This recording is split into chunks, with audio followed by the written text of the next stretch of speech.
So this room at least looks exactly like the other room, but is it? So we've got our great pleasure to welcome back our former student, M. Dentith, who's from Beijing Normal University, but perhaps not. Well, Beijing Normal University and Beijing Normal University in Zhuhai. They're technically two different universities, but also they're the same university. It's very confusing. Right. So kind of things are not as they seem, sort of the theme. And Ian is going to talk to us about are conspiracy theories just theories about conspiracies? Thank you, Tim. So this will be a very short talk because the answer is, of course, yes. So, any questions? So, the genesis of this talk actually came out of a request by Rick Peels, who's at VU Amsterdam, over in Amsterdam in the Netherlands. He's currently working on a project called the Extreme Beliefs Project, looking at the way in which scholars across multiple disciplines are able to deal with and talk about what are taken to be extreme beliefs in public discourse. So extreme beliefs are going to range from some cases of fake news, misinformation, disinformation, and malinformation, and of course the hot topic of the era, conspiracy theories. And so Rick reached out to me and said, look, can you write a chapter aimed at scholars outside of philosophy, but including philosophers, but I should say inclusive of philosophers, but also including some of the people that we don't treat to be as philosophers. A chapter explaining what the philosophical position is on these things called conspiracy theories. Because if you look at the discourse around these things called conspiracy theories, there's a really interesting phenomena that we see. The conventional wisdom tends to tell us that conspiracy theories are mad, bad, or dangerous. So when people, the folk, talk about conspiracy theories, typically they're talking about some variety of bad belief. But the academic literature, when it comes to talk about conspiracy theories, actually seems to be split along different lines. If you read the work in social psychology, for example, then conspiracy theories are associated with a trove of epistemic and psychological defects or sins. So conspiracy theories cause deleterious social consequences. They are the root of political polarization in our society. Conspiracy theorists have some degree of something akin to, but not exactly like, clinical paranoia. The list of the sins of the conspiracy theorist is very long if you treat the social psychological literature seriously. However, this is not a universal adage amongst academics who study these things called conspiracy theories. It turns out that once you move outside of social psychology, you get a very different picture about conspiracy theories. Sociologists tend to be concerned about what kind of cultural milieu generates conspiracy beliefs without being concerned that these beliefs are necessarily mad, bad, or dangerous. Religious studies scholars have done a lot of very interesting work looking at conspiracy theory belief, how it associates with religious belief, and also how conspiracy theories which might resemble religious belief are taken to be mad, bad, or dangerous when similar religious beliefs are not taken to have that same characteristic in public discourse. Media studies scholars talk about the role that conspiracy theories play in the media and in which direction of causality that role comes out of. Are we talking about conspiracy theories because there are lots of conspiracies? Or are we talking about being suspicious there are lots of conspiracies out there because the media loves talking about conspiracy theories, whether it be in reporting or in fiction? And then, of course, there are the philosophers who, by and large, have argued that there's nothing inherently wrong with belief in conspiracy theories, and there's nothing inherently wrong with conspiracy theorizing per se. Rather, what we need to be looking at is the problem of belief in some conspiracy theories and working out why sometimes inferring to a conspiracy theory is not the best explanation. And what is at stake in the kind of academic debate we're seeing going on in the academic literature is three claims. One, no one disputes that conspiracies occur. So no one is saying, look, there are no conspiracies out there in the world. Everyone agrees conspiracies do happen. And by and large, there are a few exceptions, most people accept that there are examples of things that were pejoratively labelled as conspiracy theories, which turned out to be warranted upon investigation. So the Moscow trials of the 1930s is my favourite example. In the 1930s, the Trotsky and his allies were basically put on trial by Stalin's Soviet government. They were found guilty of being involved in a large-scale conspiracy to pervert the USSR. John Dewey and the Dewey Commission, which sounds like a really great band, but turned out to be a rather dry and academic discussion of what was going on with the Moscow trials, said, look, Stalin's paranoid. Trotsky has no interest in taking over the USSR. Trotsky at that time felt that the USSR was a failed experiment in socialism and was actually interested in fomenting a communist revolution overseas and then forcing Russia to march in lockstep with global communism, and that the trials were not real trials, they were mock trials or show trials. And when the Dewey Commission presented these findings, the governments of the US and the UK said, this is a very serious concern, we should check to see whether they're true. They rang up the Kremlin and said, look, Dewey's saying that you performed mock trials. And the Kremlin said, of course we didn't. That is disinformatia, the invention of the term disinformation. And it turned out that when Stalin died and Khrushchev took the chair of the party, he admitted it was a conspiracy the entire time. Dewey was right, but Dewey and his associates had been labelled as conspiracy theorists for almost 20 years, despite the fact it was a warranted conspiracy theory and warranted on the available evidence at the time. And other philosophers will point to things like the Gulf of Tonkin affair, talk about how there was opposition to the invasion of Iraq in 2003, where Tony Blair and George W. Bush talked about those crazy conspiracy theorists questioning the legitimate reasons the US and UK had for invading Iraq, for weapons of mass destruction, etc., etc. So most people agree there are instances where conspiracy theories were given a pejorative or derogatory label, and it turns out they were wrong. And no one denies that belief in some conspiracy theories thus turns out to be unwarranted. There are bad conspiracy theories out there. In fact, there might be a lot of bad conspiracy theories out there. It may turn out that almost all conspiracy theories turn out to be mad, bad, or dangerous. But we know at least some have turned out to be warranted upon investigation.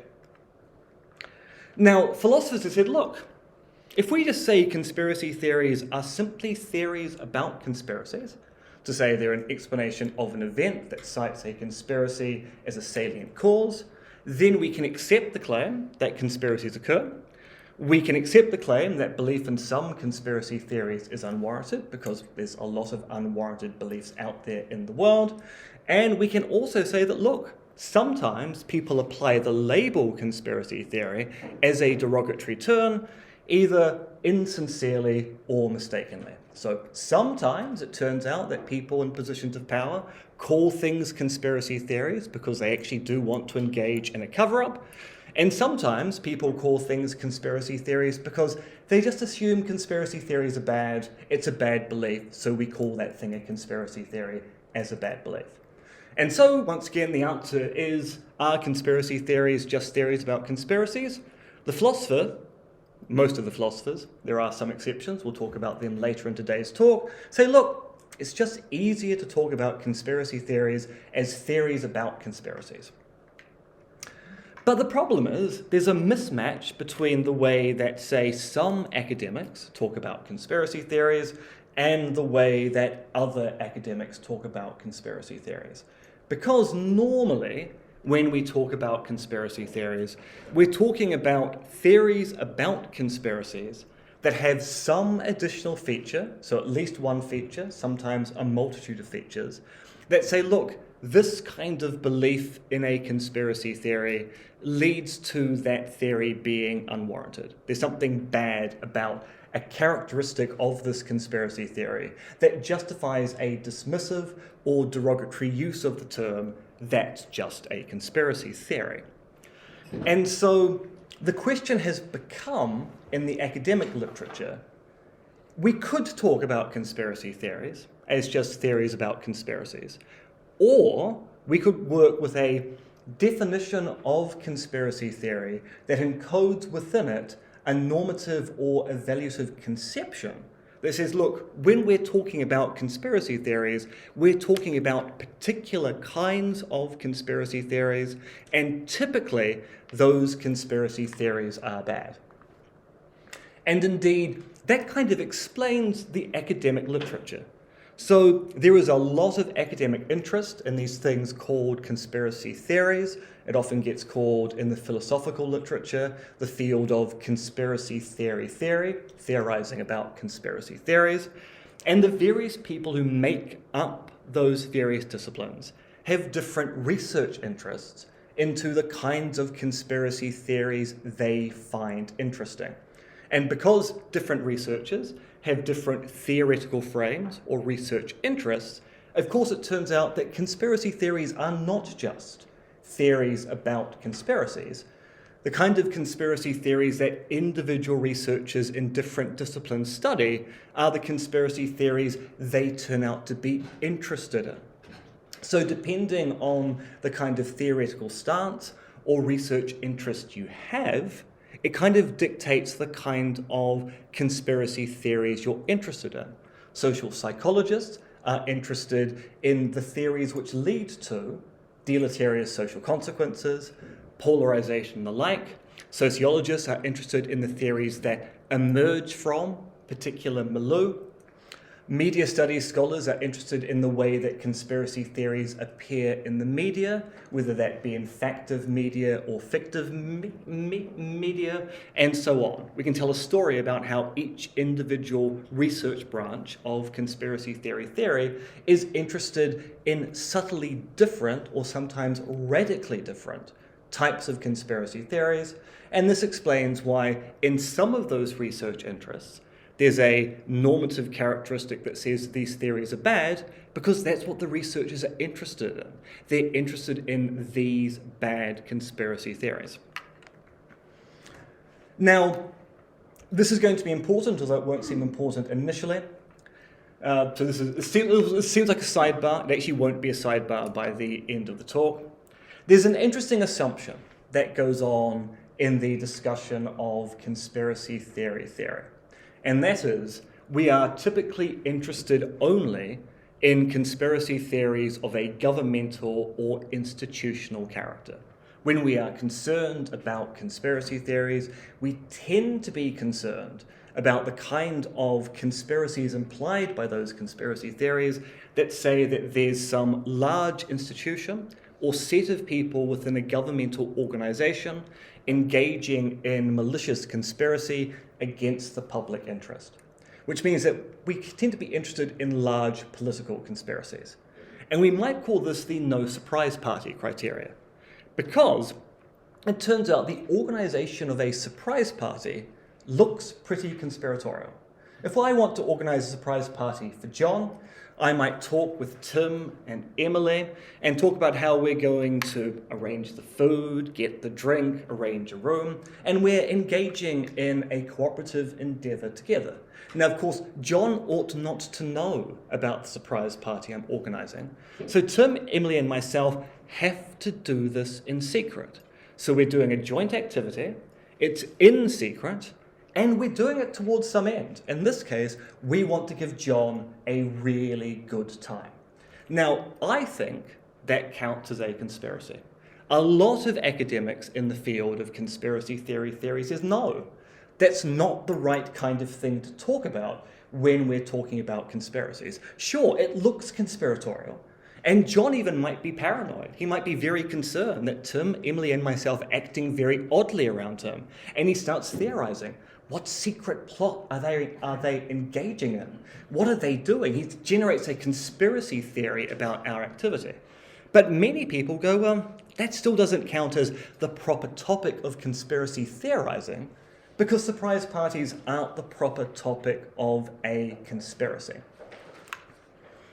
So, implicit to most accounts of conspiracy theory is that these conspiracy theories have to have a certain set of salient characteristics.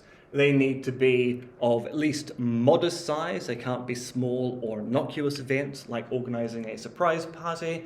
And they typically have associated with them some characteristics which tell us that they generate bad beliefs. If you believe in the existence of the conspiracy, you believe the conspiracy theory, you have an unwarranted belief. You form the belief about the existence of a conspiracy in entirely the wrong way.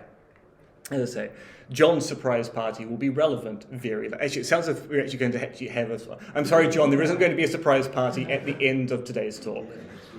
Unless there is. Just want to make you a bit paranoid now. All right.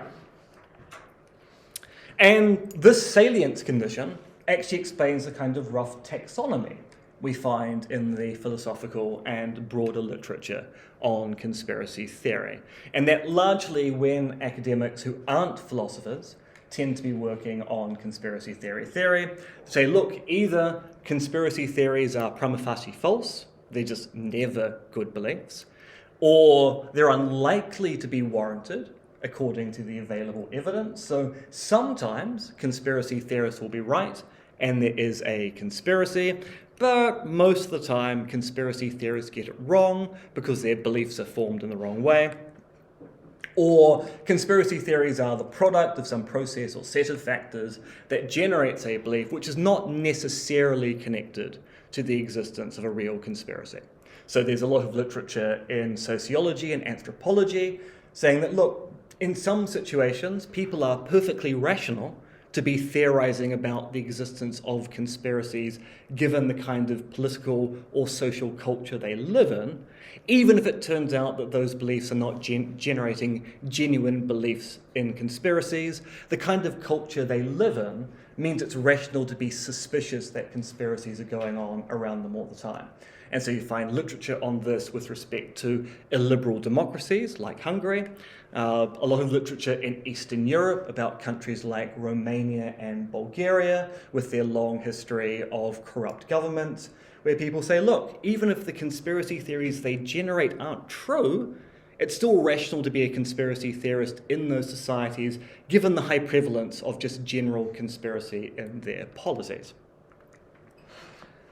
Now, I'm going to argue for the rest of this talk that if we're really interested in diagnosing why some conspiracy theories are bad, and why some conspiracy theories are mad, bad, or dangerous, then we need to start without the assumption that conspiracy theories are mad, bad, or dangerous. That is, we want to work with a conception of what is a conspiracy theory, which turns out to be one that doesn't assume that they are mad, bad, or dangerous. It should be a consequence of our theories rather than a prerequisite of engaging in that theorizing.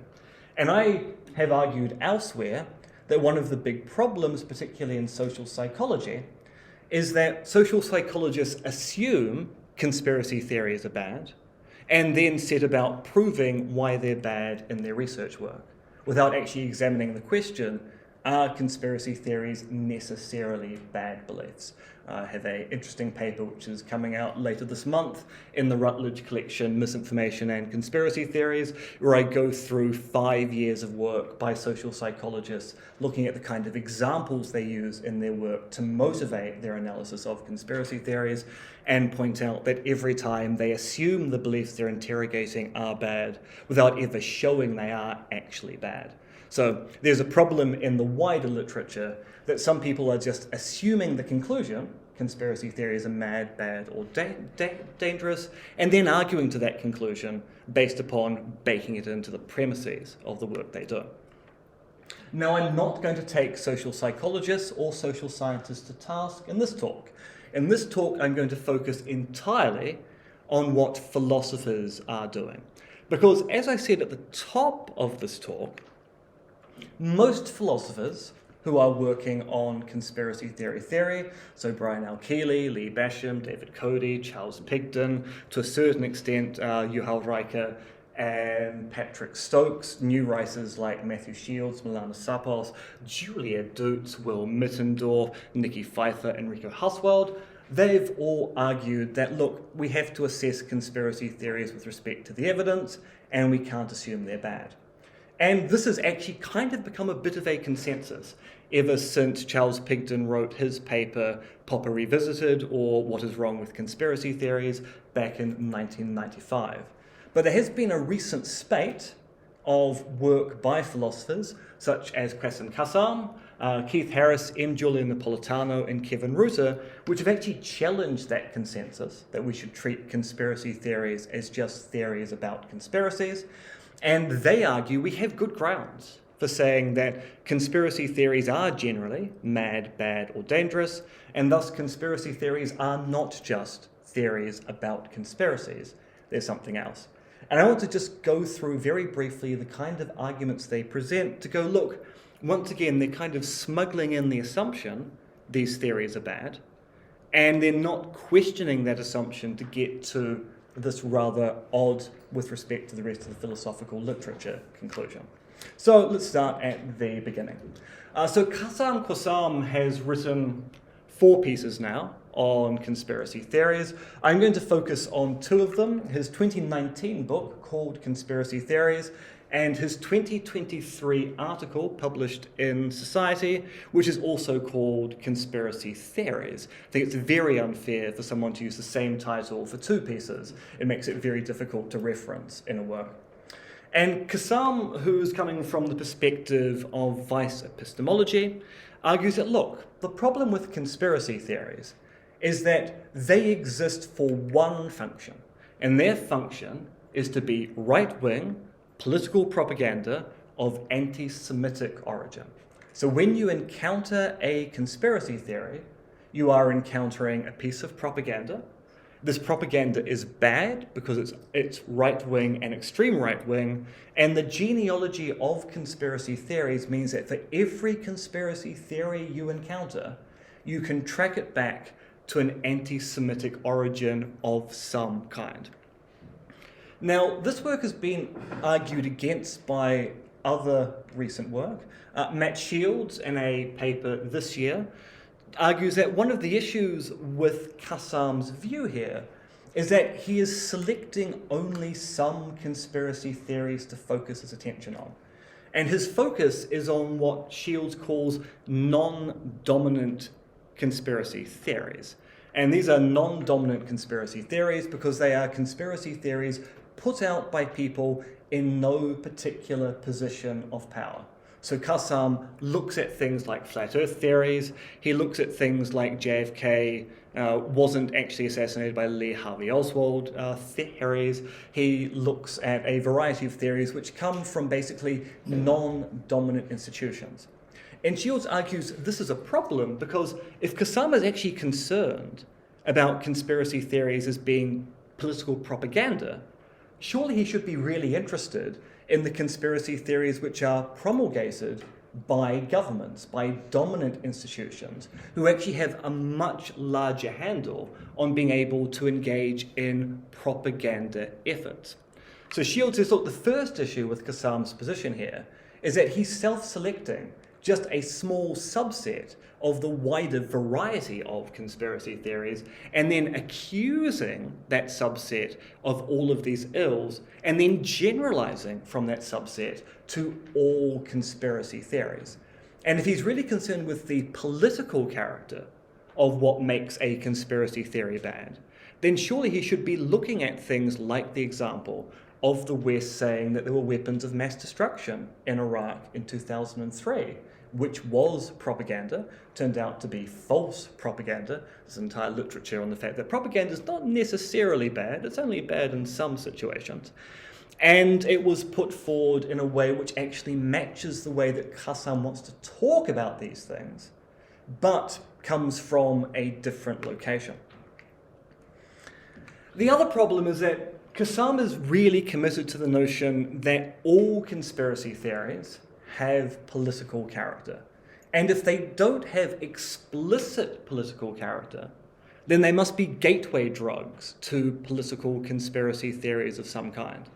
And this is an interesting swerve he made. In his 2019 book, Cassam says, look, some conspiracy theories, like the Elvis is alive conspiracy theory, are obviously not examples of political theories. So, yes, there are a few non-political conspiracy theories out there. They're still bad, but they're a kind of interesting lacuna.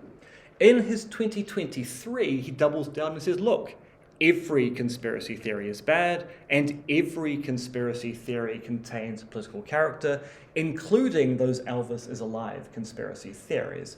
So these supposedly, in his words, apolitical conspiracy theories serve as a gateway to political conspiracy theories. So once you hear one conspiracy theory, you're going to try another, and it's just going to be a gateway drug to hard conspiracy theory use in future. And this is a problem because he continues to use examples like the flat earth theory and the Elvis is alive theory, which seem to lack that political character he is insistent exists for these things called conspiracy theories. So Cassam is very much focused on the idea that conspiracy theories are not just theories about conspiracies, they're right-wing, political, anti-Semitic theories, but the examples he uses don't fit his definition, and also the kind of examples he should be interested in, if he's interested in political propaganda, are somehow excluded from that analysis. Another work, which I think has slightly more hope of being successful, is the work of Keith Harris, who's written 3 papers now arguing that conspiracy theories are contra authority. So Harris is largely resurrecting an argument made by Neil Levy back in 2007, where Levy argued that, look, the problem with conspiracy theories is that they question authority, and the problem is we have good reasons to think that authority is a reliable guide to truth within the world. Conspiracy theories question that reliable guide, so that is a reason to think that there's something suspicious about conspiracy theories. Neil has changed his mind ever so slightly in Bad Beliefs, his book from last year. He has a slightly different take now about our reliance on expertise, which he now admits is a much more difficult thing to pass out when it comes particularly to political or social knowledge. But that's the kind of argument that Levy made in 2007. In 2018, Keith Harris kind of resurrects this argument by going, look, the problem with conspiracy theory beliefs is that most of them, if not all of them, are contrary to the views of the authorities we have in society. And the problem is, once you maintain belief in a conspiracy theory, and thus you are questioning authority, this entails too much skepticism of expert testimony. So there's kind of a slippery slope going on here. Once you start to doubt one expert with respect to a conspiracy theory, you're likely to doubt another expert because they are also questioning the conspiracy theory, and thus, long term, you end up doubting everything. That's a really poor way to gain knowledge in a social world, so we should think of conspiracy theories as being problematic. They're not just theories about conspiracies, they're theories which call into question expert testimony, and that is a bad state of affairs. Now, the problem with Harris's approach is that it is ever so slightly politically and historically illiterate. So it turns out there are actually lots of conspiracy theories which have been promoted by experts or authorities. Harris is also a little bit vague as to exactly what he means by authority. It's not clear that when he talks about an authority, he's talking about someone who has epistemic authority. Rather, when he talks about authority, he talks about people who are credentialed in institutions which we take to be reliable. So if the institutions are good, that means that people who are labelled as authorities will have epistemic character.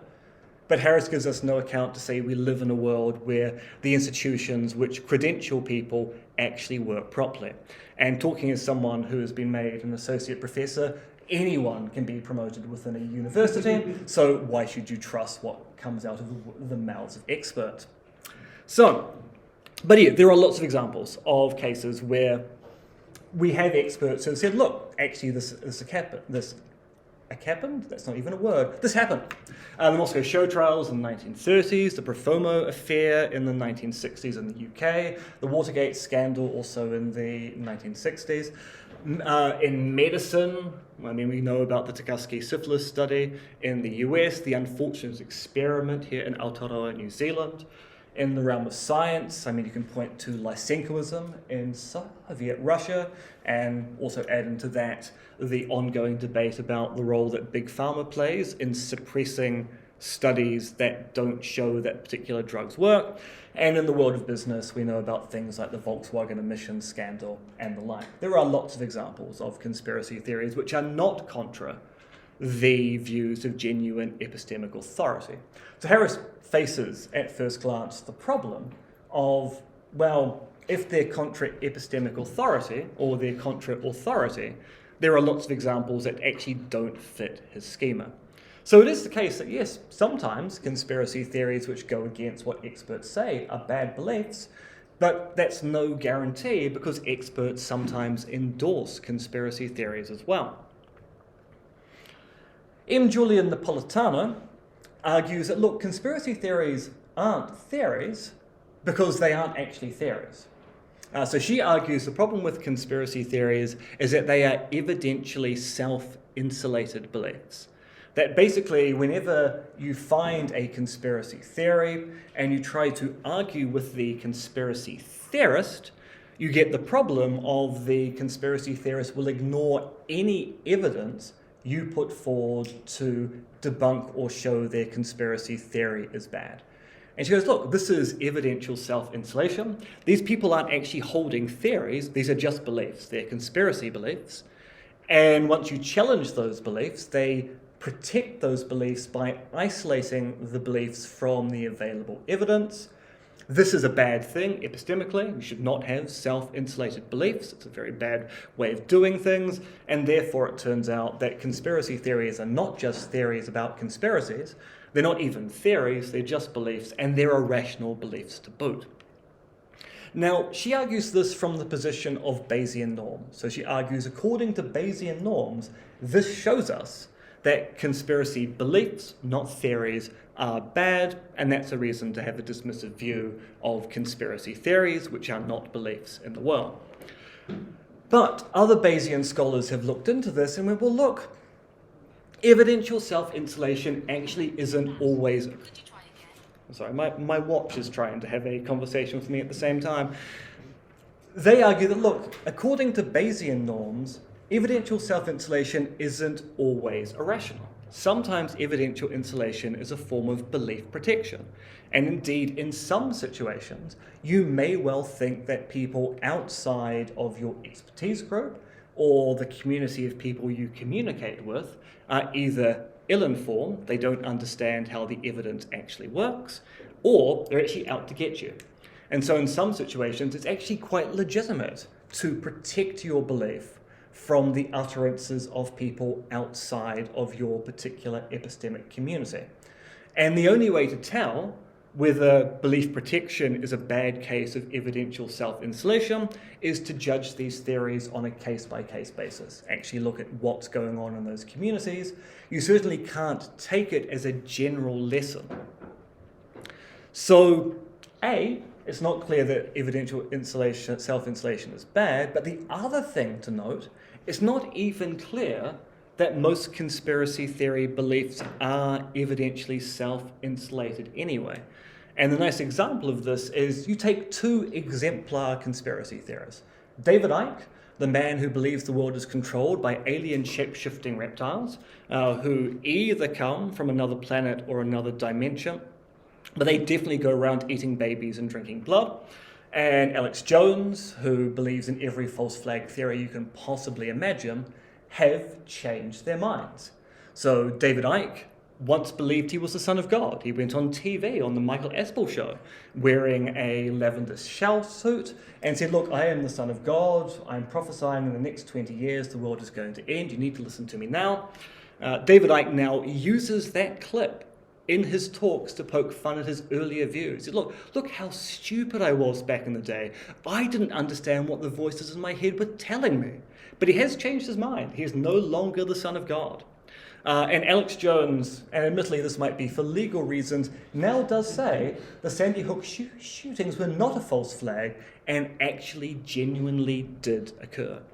So it seems that if conspiracy theories are self-insulated beliefs, they're only a subset of the general set of theories called conspiracy theories, because even exemplar or stereotypical conspiracy theorists do seem to change their minds in the face of countervailing evidence or immense legal threats threatening to bankrupt their media empires, which is still a form of evidence, which means they do change their minds.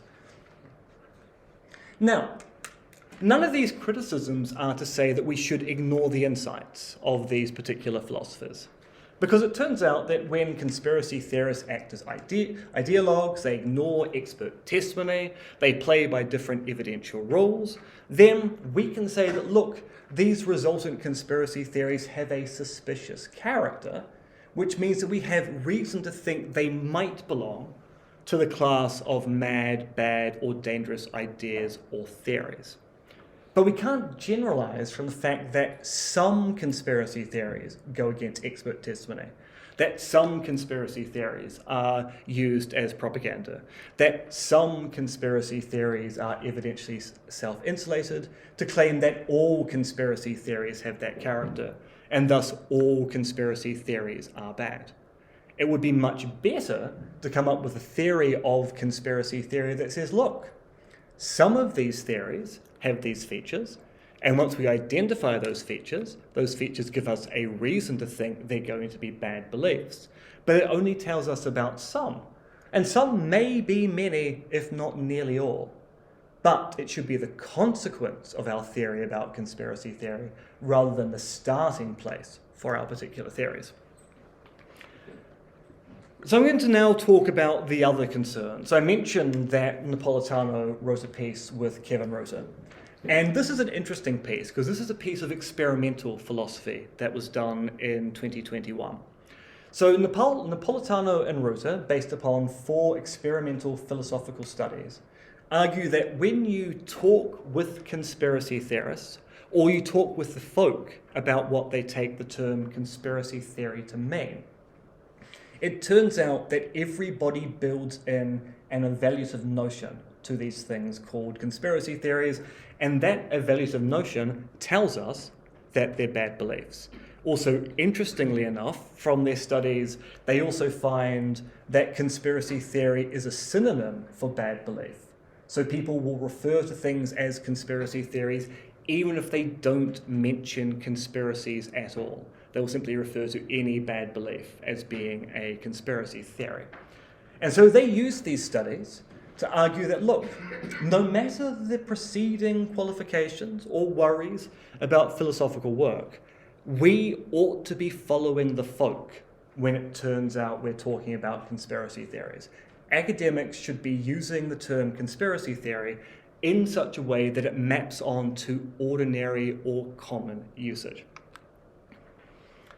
Now, Brian L. Keeley, in a 2023 piece where he examines the debate about the terminology around conspiracy theories with the debate around the notion of belief, desire, and mind in the work on a limit of materialism, he argues that, look, conspiracy theory theorists, the academics who study conspiracy theories, are not the folk, and we are not obliged to, nor should we, be using folk conceptions in our work if those conceptions turn out to lack theoretical fruitfulness in academic discussion. So his argument basically is, look, in the philosophy of mind, we've moved away from what people actually think about these terms like belief, desire, and the like, and we go, look, the folk use these terms in such a way which is actually not useful for developing a philosophy of mind. And we're actually quite happy to go, look, the folk are wrong about these things. They think they're right, they have these intuitions, and those intuitions just don't work. We should just jettison them and perform this as if it's a science, looking at the scientific concepts. And he also argues, look, we do this in other disciplines. If we were to work with the notion of physics understood by common people, so using things like mass, weight, and heat, we would have a lot of trouble landing probes on Mars. Our scientific endeavours would be very, very useless, and this remote control device I have would not work at all. So we have good reason to think that, look, in theoretical domains, what the folk believe actually ends up not being a very useful conception. We don't need to adhere to folk conceptions. Keith Harris argues that there's another issue with dealing with an ordinary language conception of conspiracy theory. And that's an issue which is kind of rife in the literature in general. People are ignoring the work in sociology and anthropology that goes, look, the labels we use in society, in public discourse, are not necessarily generated from the bottom up. It might be the case the term conspiracy theory has been agreed upon by folk users that it always refers to a bad belief. But the problem is we live in a hierarchical society where there are people with positions of power, and in certain kinds of discourse, only some people very successfully get to label people as holding conspiracy theories or being conspiracy theorists. And if we're going to talk about ordinary language considerations, we need to be talking about the sociology of language and the labeling practices associated with particular terms, because it might be the case they're generated from the bottom up, or it might be the case they're imposed from the top, or there could be a pull and tug between those particular things. Certainly it turns out that it's a lot easier for someone like, say, Donald Trump to refer to something as being fake news or the fake news media than it would be for Andre to go around telling you that everything TVNZ puts on the 6 p.m. broadcast is fake news. You have less success in doing that than, say, Donald Trump might do. Because power actually kind of allows people to get away with some labels, sometimes insincerely, and of course sometimes sincerely. And so any literature which deals with ordinary language considerations needs to actually consider how power works in our society, and this is something which is just largely ignored by the conspiracy theory literature in general. We seem to think that these terms were given to us by God with a meaning which has remained unchanged. It turns out if you do n-gram searches for the term conspiracy theory over the 20th century, it's a very interesting discussion as to whether it's used as a pejorative or not. There are also other things, such as in different cultures, the term conspiracy theory has a different kind of valence.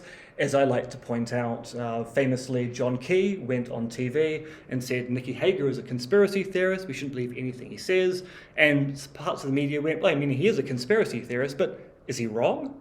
Sometimes the term or label doesn't get applied because power, once again, doesn't always work, but it plays a kind of role.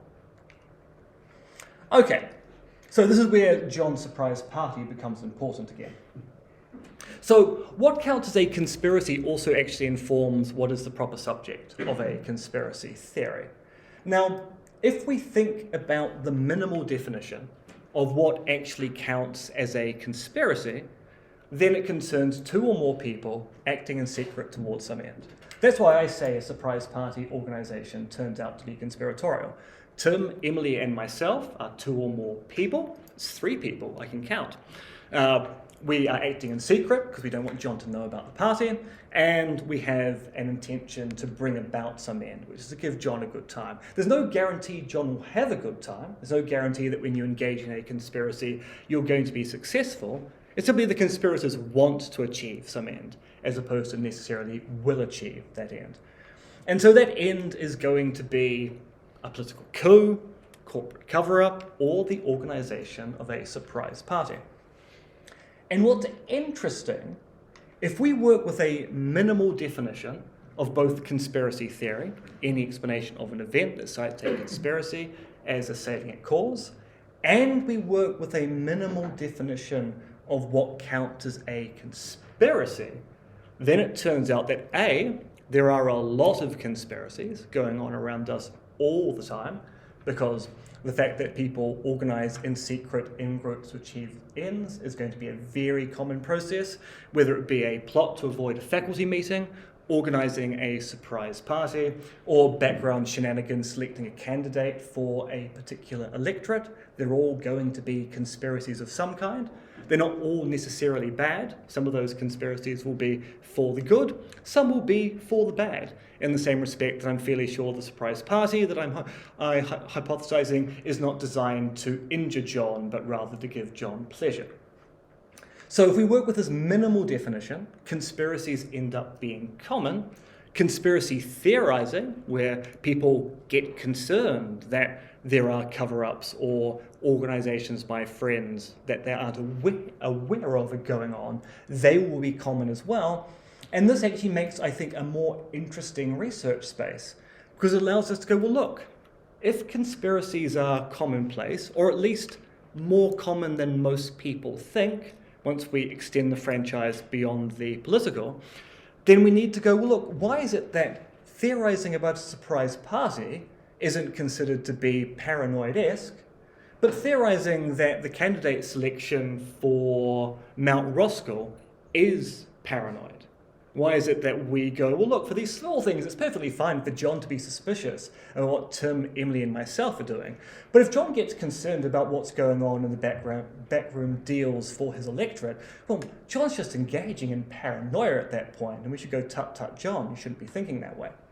So it raises an interesting set of research questions that if we extend the franchise, then suddenly conspiracies become, in some respect, more common, but conspiracy theorizing becomes more interesting.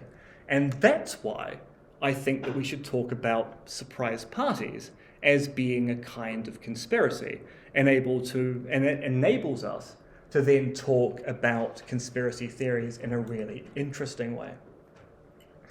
And philosophers have kind of done this by saying, look, if we accept the minimal definition of conspiracy theory is any explanation of an event that cites a conspiracy as a salient cause, and depending on your view of conspiracy, so I go for surprise parties, other people are, so Charles Pigden, for example, is only interested in conspiracies of pith and moment.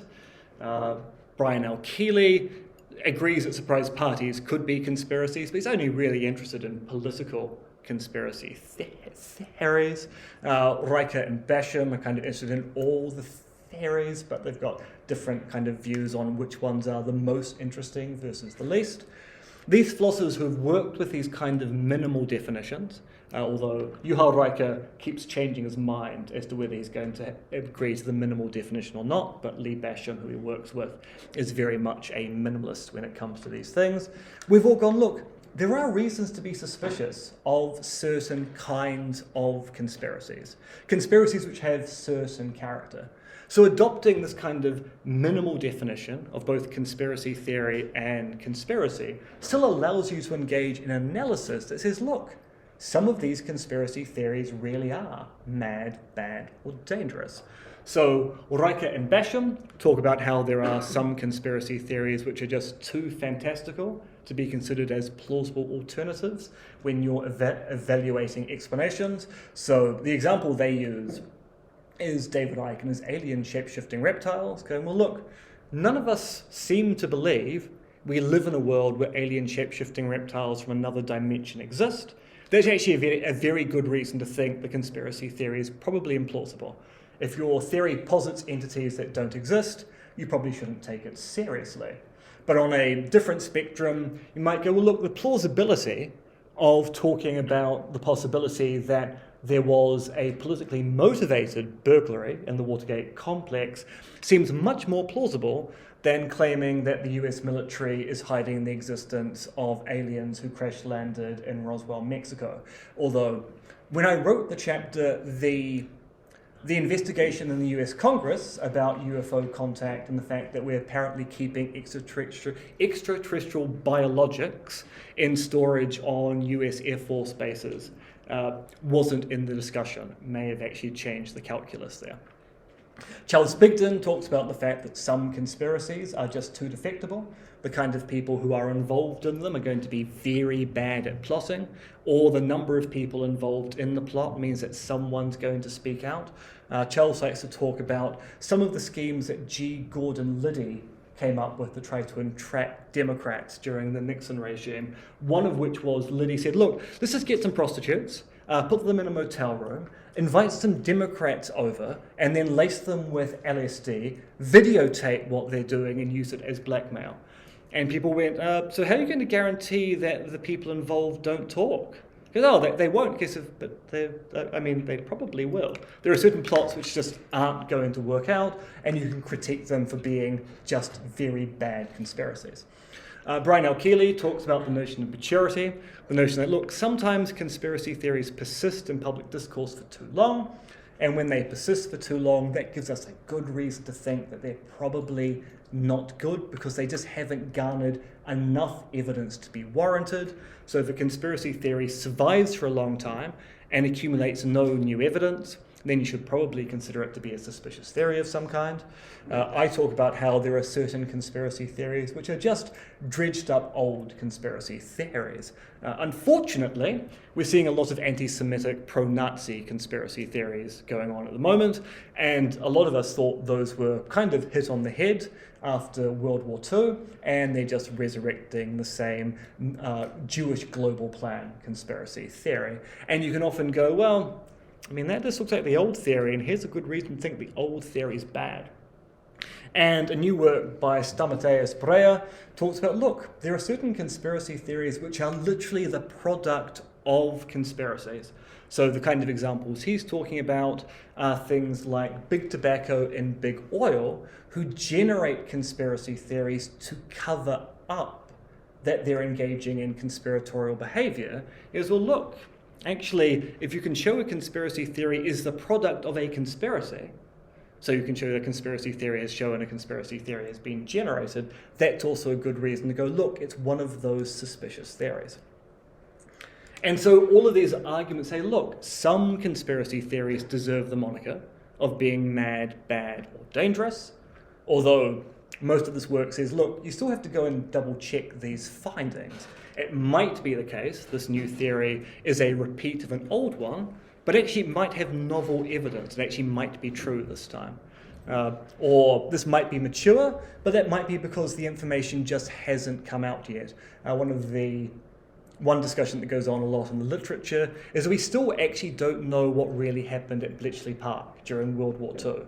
Large chunks of the evidential record for Bletchley Park are under lock and key in the British government till about 2040, which means that there are certain things that the people at Bletchley Park did, which people are theorising about, which actually may well be conspiratorial given secrecy, and those theories will only be warranted when the evidence is made available after the death of many people who are interested in those particular topics. So you still need to do some investigation, but it gives you a grounds for thinking these theories turn out to be bad. Okay, I'm just going to very quickly skip over this because this is something which Rick Peel wanted for the chapter, but I don't think it's particularly important for this discussion. There is a worry here for scholars who are interested in counting conspiracy theories, so empirically minded scholars who want to go around counting either instances of conspiracy theories or the level of conspiratorial belief. There is a kind of problem here that if you work with a loaded definition of conspiracy theory, then when you're counting conspiracy theories, you need to work out, are you counting things labelled as conspiracy theories, or are you doing additional work to count theories which are actually bad? So working with a normative definition has a kind of theoretical problem for working out what you're going to count. But at the same time, if you bite the bullet and go with the kind of proposal I've gone with, saying that conspiracies and conspiracy theories are common, it might be almost impossible to count these things because it turns out most beliefs in social interactions may have some kind of conspiratorial character, and so there's a problem for the empirical scholar no matter which way you approach this. If you go for a normative definition, you have to be very clear what you're counting. And if you go for a non-normative, general or minimalist definition, then you're going to be counting a lot of things, and that actually might not be useful for your research program. So my advice to scholars who are interested in counting things, as a philosopher, I don't have to count anything at all, is you need to be very clear what you're doing, and that's going to mean doing more establishing work at the beginning of your academic work to actually be very clear what definition of conspiracy theory you're operationalizing in the survey work you're doing, which is basically a feint towards the social psychologists who I think are engaging in very bad counting practices at this time. Okay, so to conclude, The answer to the question, are conspiracy theories just theories about conspiracies, is a case of yes, but. And the but here is that, of course, conspiracy theories are not just theories about conspiracies, because the people who study conspiracy theories are typically interested in conspiracy theories with additional characteristics. So they think that, so we should think that conspiracy theories are theories about conspiracies with the added ancillary claim, and these theories have characteristics of X, Y, and Z. So for the social psychologist, they're theories which are generated by a conspiracy mindset. For the sociologist, they're theories which emerge in a particular cultural or social milieu. For the philosopher, they are just theories about conspiracies. And for media studies scholars, etc., there are all these qualifications you can put in to explain why we're interested in particular kinds of conspiracy theories. And we certainly shouldn't be dismissing the work that has been done in these fields, looking at these subtypes of conspiracy theories and exactly what they say. There's some very useful work coming out of social psychology with respect to why is polarization occurring in particular communities, why is there a left-right divide when it comes to certain types of conspiracy theories out there in the world, including why was it the case that 10 years ago only Democrats believed UFO conspiracy theories, and now it's the case that both Democrats and Republicans believe conspiracy theories. People tend to forget the Clintons, very big believers that UFOs have been visiting Earth for a long time. Harry Reid, former head of the Democrat Senate, also a big believer that UFOs are real. And for a long period of time, Republicans said, that's just nonsense. And now Republicans are really, really keen on that nonsense.